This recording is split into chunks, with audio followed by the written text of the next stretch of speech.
tosses a gun to the side as the deputy fires 4 times, hitting Hadley. Alright, so a deputy in Otero County, New Mexico has been charged with first-degree murder for the fatal officer-involved shooting of a 17-year-old that was armed with a BB gun. Now, even though the deputy's actions may not be perfect, the charge of first-degree murder is absolutely ridiculous. Let me explain why. So this all started when the deputy was dispatched to a welfare check of a 17-year-old who was walking along a highway in the middle of the night. The deputy arrived on scene and made contact with the 17-year-old who was later identified as Elijah Hadley. Now, as Elijah approached the deputy, his right arm was clear, however, his left arm was underneath a sweater. The deputy gave him multiple commands to show both of his hands, and Elijah used his right hand to reach underneath the sweater and produced a handgun. Elijah moved the handgun across his body, and it was at that point that the deputy perceived a deadly threat and utilized deadly force, firing 4 shots. Those initial shots struck Elijah as he was tossing the weapon to the ground.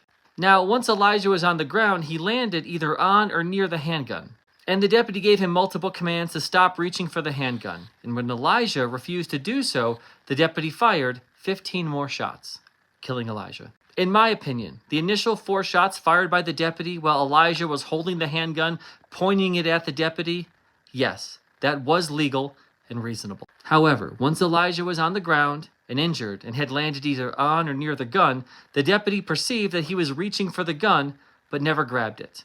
That's a little more complicated. And if you want to make the argument that those shots were unreasonable, I can walk down that path with you. I get it.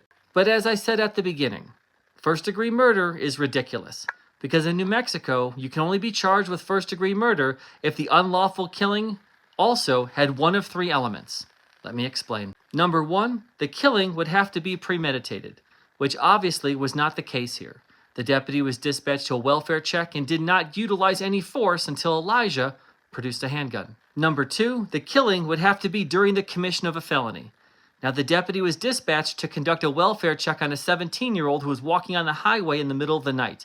Just by the deputy going to that call, that's not committing a felony. Or, number 3, the killing would have to show a disregard for human life. And that third one doesn't apply either.